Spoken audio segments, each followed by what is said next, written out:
News, सच को जो लाए सामने। जय हिंद। आप देख रहे हैं एनए न्यूज, सच को जो लाए सामने। खबर है जुगेश्री माताश्री की। मुंबई में नशा के कारोबार को बंद करने के संदर्भ में मुंबई पत्रकार संघ के प्रतिनिधिमंडल ने खरीदार रविंद्र वायकर से मिलकर नशे के कारोबार पर चर्चा करके नशाखोरी पर तुरंत कार्रवाई करने की मांग की है। आइए हम दिखाते हैं एक रिपोर्ट मुंबई से। मी अशी पुस्तकं देतोय ही काही पत्रकारांसाठीच मी आणलेली. काही लोकांनी मागवली की ही छोटी पद आम्हाला पाहिजे म्हणून.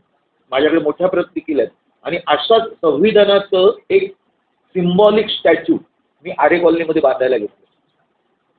म्हणजे लोकांनी अख्ख्या मुंबईच्या येऊन जसं बिरसा मुंडाचं मी स्टॅच्यू केलेलं आहे आरे कॉलनीच्या त्या याच्यावरती सेंटरमध्ये, त्याच पद्धतीने बाबासाहेबांचं संविधानाचं पुस्तकाचा स्टॅच्यू म्हणजे त्याची फ्रेम ही मी तिथे बनवते आणि माझं काम सुरू झालं. ते मोठ्या संख्येने वाढतायत. पोलीस प्रशासन त्याच्यावर कोणत्याही प्रकारची कारवाई करत नाही, काय बोला? प्रामुख्याने हा विषय माझ्याकडे आलेला आहे. इलेक्शनच्या दौरान मला लोकांनी सांगितल्यानंतर मी संबंधित अधिकारी वानखडे होते यांच्याशी देखील चर्चा केली, पण त्यांची बदली झाली तरी हरकत नाही. मी 2 तारखेला माझ्या एरियामध्ये बांद्रा प्लॉट फुलावा जो एरिया आहे विधानसभेमध्ये देखील मी त्या संदर्भात माझ्या जोगेश्वरी म्हणजे विधानसभेच्या बाबतीमध्ये बोलतो होतो. परंतु आता मी संपूर्ण लोकसभेच्या माध्यमातून याच्यावरती कारवाई करण्यासाठी ही पहिली बैठक ही माझी जी आहे त्या इथं मी उद्या 2 तारखेला घेतोय.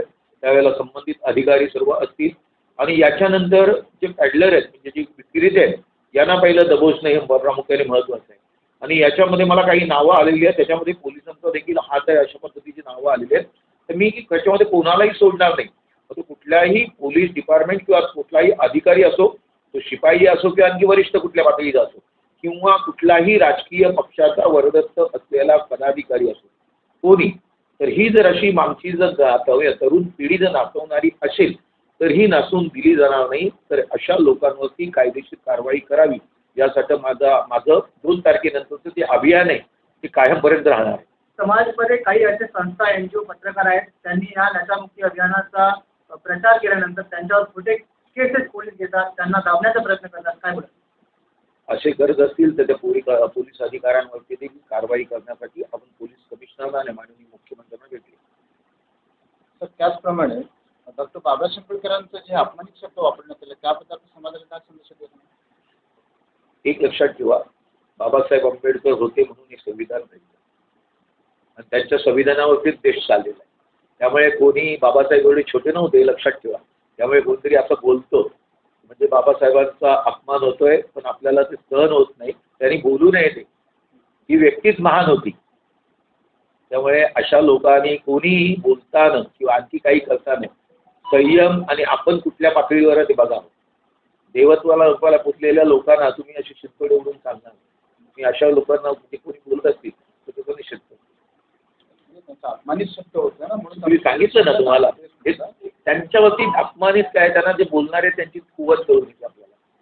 बाबासाहेब बाबासाहेब का त्यांच्या नावाची ही संविधान बदली करण्याची प्रचलित आहे? बिलकुल चुकीचं आहे. असं मला तरी माहिती आहे. हा देश बाबासाहेबांच्या संविधानावरती स्थापन झालेला आहे. त्यांनी केलं म्हणजे आपल्याला स्वातंत्र्य मिळाल्यानंतर आपण एक संविधान स्वीकारलं आणि तेव्हापासून ते आजपर्यंत 75 वर्ष द्यायला आली. लोकसभेने देखील त्याचा सन्मान केला, माननीय पंतप्रधानांनी सन्मान केला, सर्व लोकप्रतिनिधी लोकसभेचा सन्मान केलेला आहे. ही तुम्ही कराच ना, होत नाही कराच आपल्याला संपवायचं.